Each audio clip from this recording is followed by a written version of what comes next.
이번에 하나님 주시는 은혜와 평안이 있기를 주의 이름으로 축복합니다. 결혼식을 갖게 되면 신랑 신부가 많이 바쁘죠.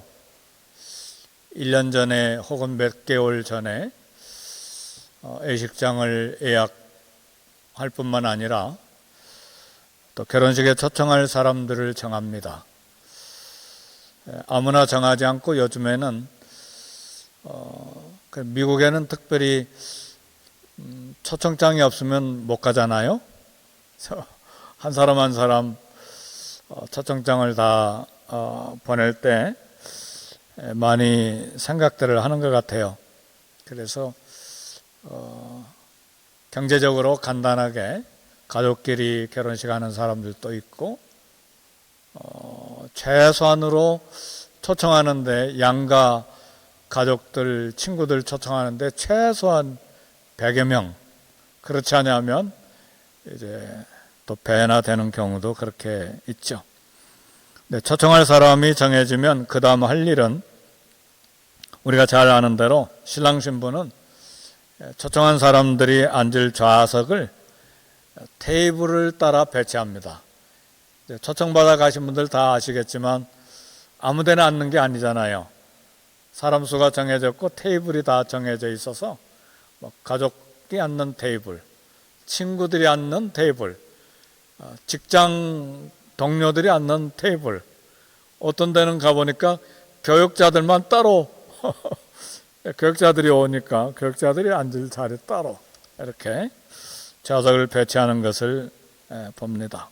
오늘 본문은 한 바리새인 지도자가 우리 예수님을 식사에 초청한 사건입니다. 유대인 랍비들의 기록을 보면 예수님 시대에 잔치 만찬의 관습이 있는데 우리 식당에 내려가면 의자에 앉고 이렇게 테이블이 이렇게 높잖아요. 가슴까지 혹은 밑에까지 이렇게 오는 테이블인데 예수님 당시의 테이블은 그렇게 높은 테이블이 아니고 아주 무릎 아래 혹은 무릎 정도의 낮은 그런 테이블이고, 그 다음에 의자도 우리가 지금 앉는 그런 높이 의자가 아니고 아주 낮은, 그리고 바닥에 비스듬하게 눕는 그런 낮은 의자입니다. 그래서 흥겨운 만찬이 열리는 방에 낮은 식탁 주위로 의자들이 그렇게 낮은 비스듬하게 누울 수 있는 의자들이 배열되는데 아무렇게 배열되는 것이 아니고 영어로 U자 있잖아. 유턴할 때 U자. U자로 의자를 배열하는데 U자 구부러진 곳의 중앙에, 그 중앙에는 가장 명예로운 사람이 앉고 그 다음에 그 명예로운 사람 왼쪽과 오른쪽은 그 다음 중요한 사람, 무게가 있는 사람이 앉습니다. 그리고 잔치에 초청한 주인은 보통 그 자리를 지정석으로 예약석으로 이렇게 분류를 해놓습니다. 우리 주님이 식사에 초대된 사람들이 들어와서 이제 식탁에 자리에 앉는 것을 보셨는데 주님이 가만히 보니까 높은 자리에, 그러니까 유턴하는 그 꼭대기 그리고 좌우에 그 근처에 앉으려고 긴장 관계가 생긴 것을 보셨습니다.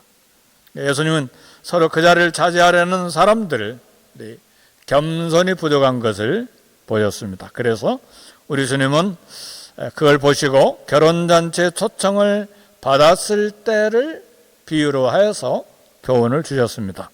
8절에 보니까 먼저 들어온 손님이 들어오자마자 제일 높은 상석에 앉은 거예요. 높은 자리에 앉아버렸어요.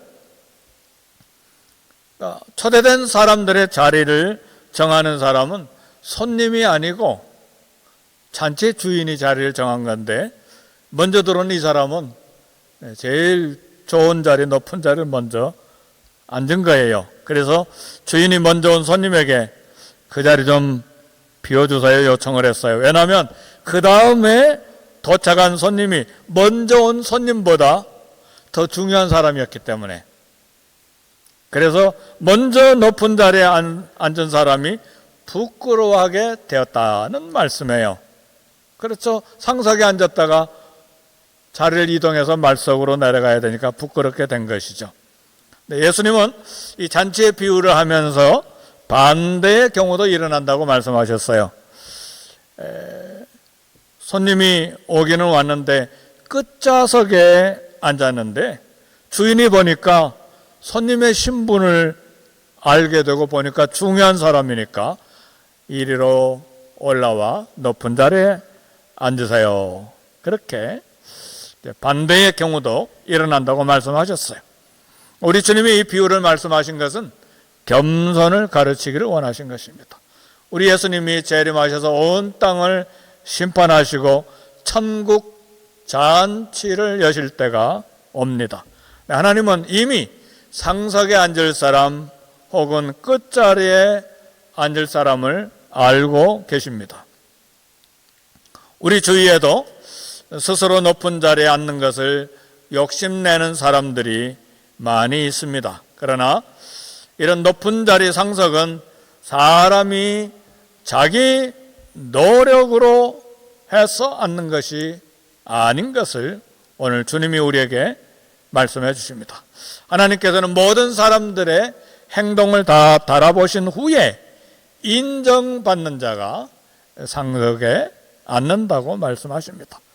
현재 우리가 어떤 신분, 어떤 위치에 있든지 불평하지 말고 원망하지 않기를 바랍니다.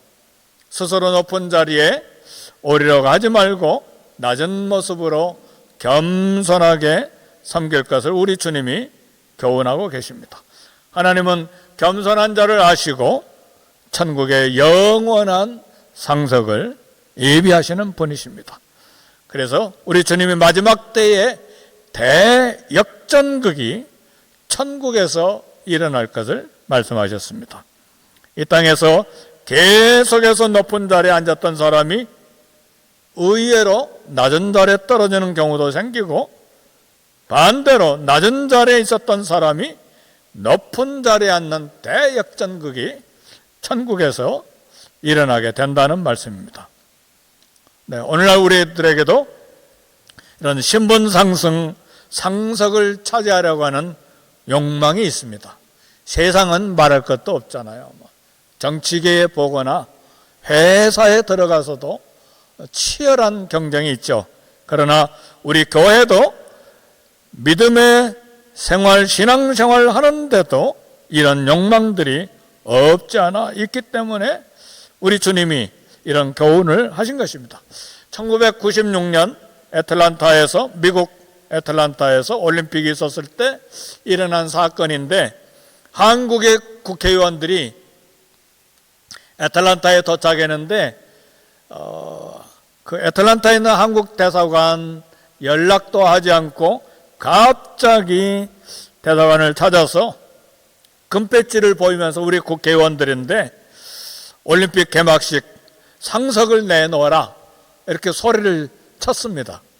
이런 이야기가 1999년 애틀란타의 대사관에서 있었다는 이야기를 읽었습니다. 우리 중에도 내 신분, 내 목소리를 높이고 싶은 유혹이 우리 모두에게 있어요. 유명한 랍비 아키바는 이스라엘 유대 사회에서 굉장히 존경받는 탈무드를 모두 다 이렇게 정리해서 집대성한 유명한 랍비죠. 랍비가 자기 제자들에게 이렇게 가르쳤습니다. 너희는 잔치에 초대받으면 너희의 지위보다 두서너 단계 낮은 자리에 앉으라. 올라오라는 소리를 듣는 것이 내려가라는 말보다 낫기 때문이다. 우리 주님도 이 아키바의 이야기를 이미 알고 계셨을 것입니다. 그런데 누가복음 14장 10절에 청함을 받았을 때 차라리 가서 끝자리에 앉으라. 교훈이 비슷하잖아요. 그리고 계속해서 11절에 보니까 자기를 높이는 자는 낮아지고 자기를 낮추는 자는 높아지리라, 그렇게 말씀하셨어요. 우리 주님이 랍비 아키바의 교훈을 모르시고 이 말씀을 하신 것이 아니고, 겸손한 행동을 갖는 것에 그치지 말고 우리 주님이 원하신 것은 겸손한 존재가 되라는 말씀이에요. 우리 존재 자체가 겸손해야 된다는 말씀이에요. 겉모습만 겸손한 행동이 아니라 마음의 변화를 통해서 겸손한 자가 되라는 말씀입니다.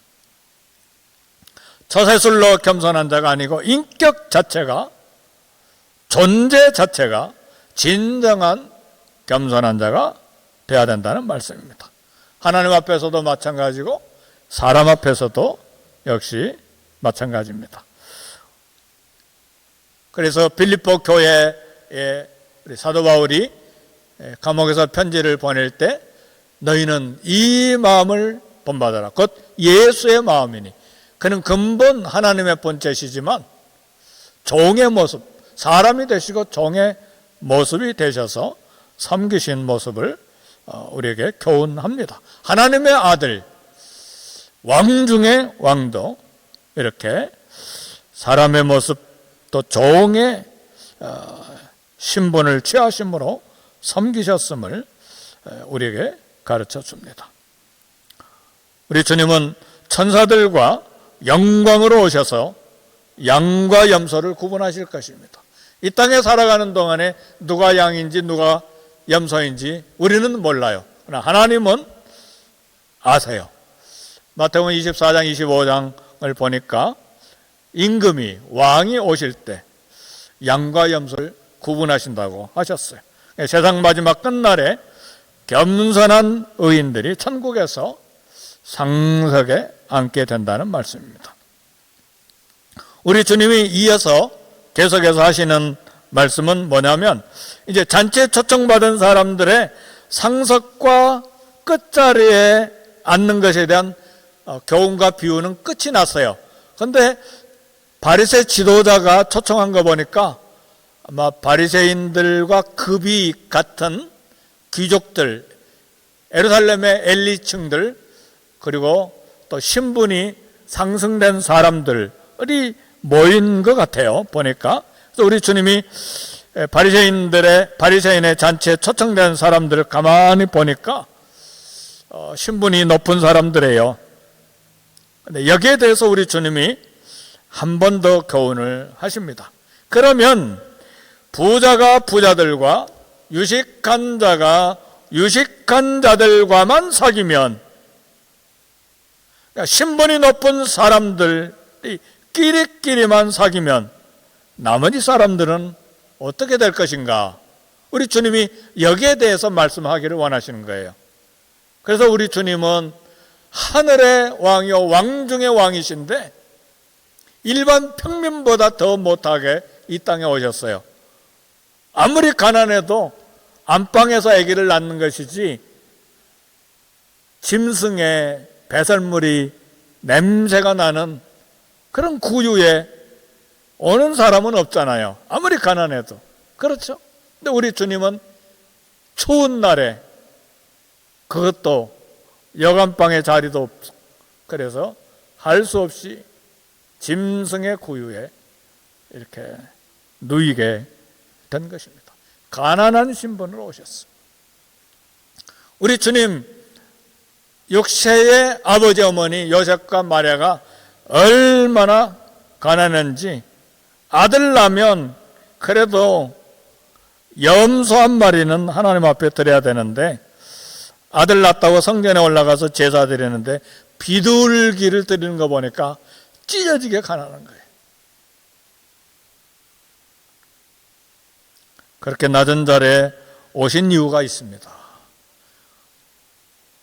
물질적으로, 신분적으로, 영혼의 가난한 저와 여러분들을 생각하고 그렇게 가난하게 이 땅에 오셨고, 이 땅에 살아 계시는 동안에도 어쩌다가 바리새인들과 그리고 부자가 식사에 초청하면 바리새인들이 몇 번 초청하고 여리고에 사는 부자 키가 작은 삭개오가 초청했잖아요. 이제 그런 자리에 가셔서 이제 식사도 하시고 그랬지만 우리 주님이 찾아다니시고 교제하시고 그리고 만난 대부분의 사람들은 병든 사람, 사회적으로 신분이 낮은 사람, 외롭고 고통스러운 사람, 삶에 한이 있는 사람, 이 사마리아 수가성 여인도 삶에 한이 있는 여인이었잖아요. 그 여인들을 찾아서 사마리아에 가시고 그렇게 사셨습니다. 근데 우리는 예수 그리스도를 믿고 따르는 사람이라고 하면서 우리의 신분이 미국에서 계속해서 물질적이든 사회적이든 정치적이든 상승하기만을 바라는데 그게 나쁜 것은 아닙니다. 기도하고 우리 자녀들도 공부 잘 시켜서 미국 주류 사회에 깊게 들어가야 합니다. 그래서 영향력을 행사해야 됩니다. 그럼에도 불구하고 우리가 갖는 물질과 사회적인 신분과 이런 모든 공부하는 것들이 목표가 최고의 신분이 목표가 아니고 우리 주님이 목표한 것이 있잖아요. 이 세상 사람들 가난하고 낮고 그리고 소외된 사람들을 향한 베품이죠. 그래서 축복은 우리가 누리고 끝나는 것이 아니라 축복의 사명이 있어요. 받은 축복은 축복의 통로의 사명이 있어요. 은혜를 받은 사람은 우리가 은혜를 누리고 내게 강같던 은혜, 내게 강같던 평화 찬송하고 끝나는 것이 아니라 은혜가 흘러가게 하는 은혜 통로에 사명이 있어요. 건강한 사람은 내게 건강 주셔서 감사합니다 하고 주먹을 불끈 쥐는 것이 아니라 건강하지 못한 사람들에 대한 약한 사람들을 위한 사명이 있어요.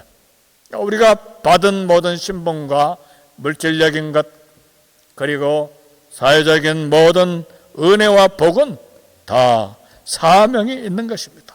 그래서 건강한 사람은 건강하지 못한 사람들을 향한 기도의 사명이 있어요. 물질적으로 준비가 된 사람은 가난한 사람들에 대한 책임과 의무의 사명이 있어요. 항상 우리는 이렇게 해야 돼. 공부를 많이 한 사람은 내 지식을 봐라, 그걸 자랑하는 것이 아니라 지식을 갖추지 못한 사람들에 대한 책임이 있어요. 나눔에 대한 책임이 있다는 말이에요. 그것이 우리 주님이 이 땅에 가난하게 오신 모습이고 이 땅을 사실 때 우리에게 보여주신 귀한 교훈입니다. 그래서 사실은 우리 예수님께서 일반적인 사회생활까지 금하신 것이 절대 아니에요. 우리말에도 그런 말 있잖아요. 유유상종, 영어로도 fed up, flock together, 그런 말이 있잖아요. 끼리끼리 이렇게 모이는 법이고 그것이 자연스럽고 그것이 좋은 것이고 평범한 것이고 그리고 편하죠. 그런데 문제는 우리 주님이 주목하셔서 말씀하신 건 이런 관계만 있다면 십자가 복음과 멀어지는 삶이 되는 것이죠. 그래서 우리 주님은 자기를 식사에 초청한 지도자에게 명령하셨어요. 식사를 대접할 때 벗과 형제와 친척과 부한 이웃을 청하지 말라. 아주 충격적인 말씀을 하신 거예요. 오늘 이 마지막 부분을 우리가 좀 깊게 생각을 해야 되는데, 잔치를 베풀 때 되갚을 수 없는 가난한 사람들을 초청하라고 하신 거예요. 우리가 속으로 계산하고 갚을 수 있는 사람만 초청한다면 우린 그런 계산을 하잖아요. 내가 밥 한 끼 대접했으니까 이 사람이 내게 언젠가 밥 한 끼 대접하겠지. 그런 계산을 할 수가 있는데, 그러나 그렇게 되면 가난한 자들을 대접하라는 하나님의 말씀을 망각하고 잊어버리고 무시하게 된다는 말씀입니다.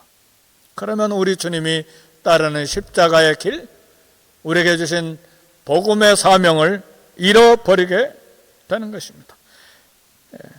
텔레비전 프로그램에서 한 남미 땅 가난한 사람들을 위해 봉사하는 사람들이 방영되는데, 그때 자원봉사 중에 한 사람이 인터뷰에서 이런 말을 했어요. 보상받을 수 없는 일을 하고 있기에 의미가 있고 우리는 행복합니다. 보상을 기대하고 가서 봉사하는 게 아니잖아요. 보상 받을 길도 없고 받을 수도 없는 사람을 위해서 일하고 있기 때문에 우리의 봉사가 의미가 있고 우리 마음에 즐거움과 기쁨이 있습니다. 이렇게 인터뷰에서 말한 것입니다. 우리 크리스찬의 삶은 받기 위해 돕는 것이 아니라 갚지 못할 사람들에게 베푸는 삶입니다. 이게 전혀 쉽지 않는데 끊임없이 연습해야 합니다. 사람으로부터 갚음받지 못한 선행은 그 대신 우리 주님이 직접 갚아주신다고 말씀하십니다. 주라 그리면 내게 주실 것이니 후히되어 누르고 흔들어 넘치도록 하여 너에게 갚아주리라. 우리 주님이 말씀하신 거예요. 하나님이 갚아주시는 보상, 주님이 보증하신 것입니다. 그래서 13절에 말씀합니다. 잔치를 베풀거든 차라리, 굉장히 이 바리새인 지도자와 거기에 모인 사람들에게 충격적인 말씀입니다. 오늘 본문 누가복음 14장 13절, 잔치를 베풀거든 차라리 가난한 자들과 몸 불편한 자들과 저는 자들과 맹인들을 청하라. 굉장히 도전적이고 충격적인 말씀이에요. 우린 잔치 베풀 때 누구 초청합니까? 우리 가정에 잔치 베풀 때 홈리스들 다 기억하고 초청하라 그런 말씀이 아니고 눈을 열어서 주님이 바라보라고 하신 사람들을 바라보고 해야 할 일을 찾으라는 말씀이에요. 왜 이게 바리새인들에게 충격적입니까? 바리새인들은 깨끗한 자가 아니면 식탁 교제를 피했습니다. 더구나 신체 불구자, 가난한 자 잔치에 초대하는 것은 바리새인들의 전통을 깨는 것이고, 뿐만 아니라 오늘 우리 현대인들에게도 저는 자, 맹인, 신체 불구자 기피 대상 1호예요. 우리들도. 그래서 하나님 앞에 설 때, 우리 주님 앞에 설 때 고개를 꼿꼿이 설 사람 아무도 없어요. 늘 고개를 숙여야 돼. 하나님 앞에. 하나님 앞에 고개 숙일 수 있기를 주의 이름으로 축복합니다. 말씀대로 살지 못하고 말씀대로 순종하지 못한 삶이 우리 생에, 우리 삶에 가득 차 있잖아요.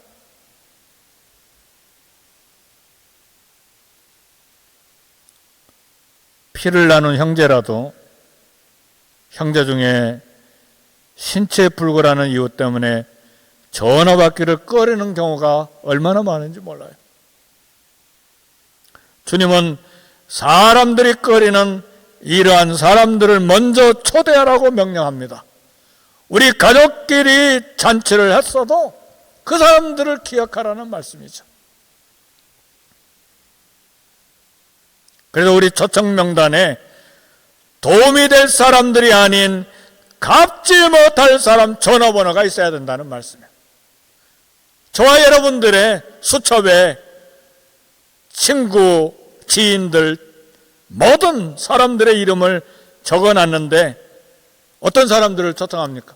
도움을 줄 사람들을 기록해 놓았습니까? 도움 받을 사람들을 기록해 놓았습니까? 우리 크리스찬의 삶은 어떤 면에서 결코 쉽지 않는 삶이에요. 하나하나 우리의 삶과 하나님의 말씀을 비춰보면 하나님 앞에 회개해야 될 것과 말씀대로 살지 못한 부족한 부분이 한없이 많기 때문에 우리는 고개 숙여서 주여 죄인이라서이다 불쌍히 여겨주셔서요, 그렇게 기도할 수밖에 없는 것이죠. 지금까지 명절 때 도움이 될 사람들을 위해서 선물을 준비해 왔다면 이제는 낮고 소외된 사람들을 위한 선물을 고를 수 있기를 원해요. 추수감사절 지나갔으니까 이제 지나갔지만 크리스마스가 다가오고 있잖아요. 이 말씀 기억하셨으면 좋겠어요. 물론 친구들, 가족들, 자녀들, 부모들 다 선물도 준비하고 최소한의 것으로 하겠지만, 그러나 우리 주님이 원하시는 것은 낮고 소외된 사람들을 위한 선물도 고를 수가 있어야 되고, 도움받을 사람만 수첩에 기록하지 말고 도와야 될 사람들도 이름을 기록해 놓기를 원하시는 것이죠. 왜냐하면 우리 예수님은 좋은 옷을 입은 사람들만을 위해서 오신 것이 아니고 낮고 소외된 사람들의 모습으로 우리를 방문하시기 때문에 그렇습니다. 주님은 가난한 사람들과 몸 불편한 사람들, 저는 자들을 초청하면 14절에 그리하면 내게 복이 되리니 이는 의인의 부활 시에 내가 갚음을 받겠음이니라. 하늘의 복이 있을 것이라는 말이에요. 이런 삶에 대한 보상과 축복은 성경에 하나님께서 약속하신 것입니다. 그래서 사랑하는 성도 여러분, 이 땅에 사는 동안에 가장 확실한 투자, 이익이 반드시 남는 투자는 부동산 주식이 아니라 가난한 자들을 돕는 것입니다. 아멘, 할렐루야. 정말 그래요. 우리 크리스찬은 어떤 목사님이 그러시는데 주식에는 투자하지 말래요. 밤낮 방안에서 주식 그거 컴퓨터 가지고 올라가냐 내려가냐, 그랬다 웃었다 울었다 화냈다 좋았다 1년 내내 수년, 그리고 예배 드리는 동안에도 오늘 어떤 주식이 올라갔을까, 내려갔나, 얼마나 이익이 남았나. 그래서 크리스찬은 주식 투자하지 말래요. 어떤 목사님이 하시는 말씀이에요. 저는 어떻게 주식 투자하는지 잘 몰라요. 그런 말씀을 하시는 분이 계세요. 네, 확실한 투자, 분명한 이익이 남는 투자, 부동산 주식이 아니라 가난한 자를 돕는 것입니다. 잠언 19장 17절에 보니까 가난한 자를 불쌍히 여기는 것은 내게 꾸이는 것이니 그 선행을 갚아주리라. 아멘, 할렐루야. 가난한 자를 불쌍히 여긴다는 말은 마음으로만 동정심 갖는다는 이야기가 아니죠. 손을 내민다는 이야기입니다. 가난한 자에게 손을 내미는 자는 내게 꾸이는 것이니, 하나님께 꾸어주는 것이니 그 선행을 갚아주리라. 하나님이 약속하신 것입니다. 하나님께서 갚아주시는 축복받는 길을 가르쳐 주신 것입니다. 사랑하는 성도 여러분, 축복받는 길, 축복받는 방법을 먼 곳에서, 신비한 곳에서 찾지 말고 가깝고 쉬운 곳에서 찾으세요. 같은 수준의 사람들과만 교제하면 돕는 기쁨 평생 경험 못합니다. 가난한 사람이 도움받고 기뻐하는 모습을 보는 즐거움이 우리에게 있어야 됩니다. 기쁨이 샘솟듯하죠. 미국의 유명한 시인 중에 한 사람, 잔 그린 위리어라고 하는 시인이 이런 시를 지었어요. 성탄절만이 아니라 그 1년 내내라도 그대가 남에게 준 기쁨은 바로 그대에게 돌아온다. 가난한 자와 외로운 자와 슬픈 자에게 도움을 베풀어 주는 일에 마음을 더 쓰면 쓸수록 그대의 소유는 더욱 풍부해져 그대를 기쁘게 해주리. 잔 그린 위리어라고 하는 미국 시인이 지은 시입니다. 우리 주님께서 우리 삶에 가장 아름답게 도전되는 말씀을 주셨어요. 오늘 본문에서 가난한 자, 우둔한 자, 하찮은 자, 불구자, 병든 자 식탁에 초청하라. 그리하면 그들이 갚을 것이 없으므로 내게 복이 되리니 이는 의인들의 부활 시에 내가 갚음을 받겠음이라 하시더라. 가난한 사람들 못 갚죠. 그러니까 그들이 갚을 것이 없으므로 그 대신 하늘에서 네가 갚음을 받겠다는 말씀이죠. 우리 수첩에 소외된 자의 이름과 전화번호가 있기를 원합니다. 가난한 자, 우리가 말라위의 어린이들, 얼굴이 까만 아이들 한 달 20불을 보내는데 한 달 동안 먹을 점심 학비예요. 교과서 값, 학용품 값, 한 달 학비예요. 아프리카 말라위 어린이들 가난한 자들이죠. 우리가 손을 내밀고 있어요. 아프리카의 수많은 어린이들이 신발 없이 맨발로 다녀요. 맨발로 다니면 건강해질까? 그 이야기를 읽어보니까 발에 채이고 돌에 채이고 해서 상처가 나면 그냥 맨발로 다니니까 거의 세균이 들어가서 발이 통통 붓고 병이 생겨서 정신없는 거예요. 수많은 어린이들이 신발 없이 맨발로 다녀요. 수년 전에 한 사업가가 한국인이에요. 아프리카 라이베리아 어린이들을 위해서 사업가가 신발 아프리카 라이베리아에 3만 컬레를 보냈습니다. 3만 컬레. 후원회장인 한국교원대 명예교수 권희정 교수님이 이런 고백을 했어요. 이 권희정 교수님은 우리 독일의 파독 독일 광부들 그리고 간호원들을 삶을 그린 영화 국제시장에 나오는 실제 인물입니다. 권희정 교수님이. 그분이 이런 고백을 했어요. 내가 초등학교 다닐 때 맨발로 논두렁을 걸어서 학교에 가고 집으로 왔는데 이 3만 컬레 아프리카 라이베리아에 보내는 이 사업가, 이 기증품 때문에 감사한 마음에 온몸에 피가 끓어오르는 감동을 받았습니다. 국제시장 영화 다 보셨어요? 네, 저도 봤는데 눈물겹잖아요.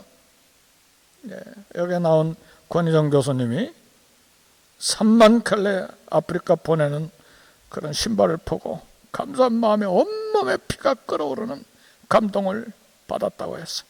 그리고 지도자가 될 꿈을 품는 아프리카 가난한 어린이들 얼마나 기쁘고 희망이 될까. 그것을 보는 기쁨이 충만해진 거예요. 이 권희정 교수님이. 이분은 계속 그 일을 하고 계세요. 후원회장입니다. 한국 교원대 명예교수님이에요.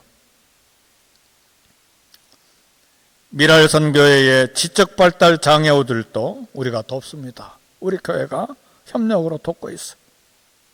지적발달 장애아들, 신체 부자유자들, 우리 이정희 선교사님이 섬기고 있어요. 우리가 거기에 협력하고 있어요.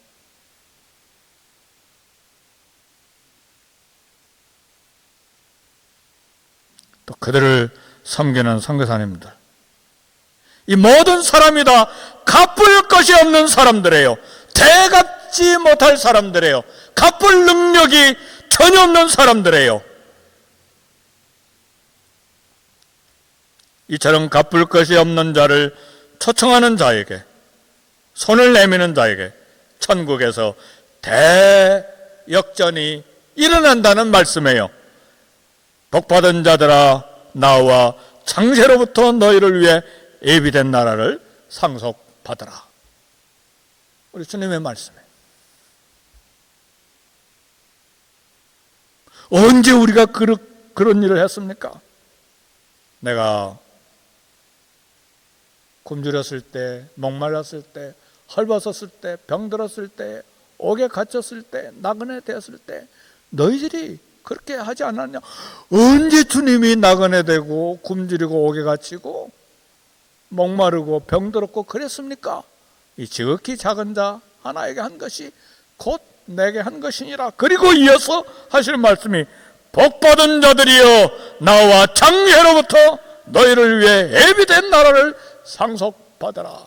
이 사람들이 겸손한 양들이에요. 왕 되신 예수님, 가난한 자 섬기는 자들에게 대역전의 축복을 약속해 주셨습니다. 말씀 생각하면서 우리 다 같이 한번 1, 2분간 함께 기도하십시다.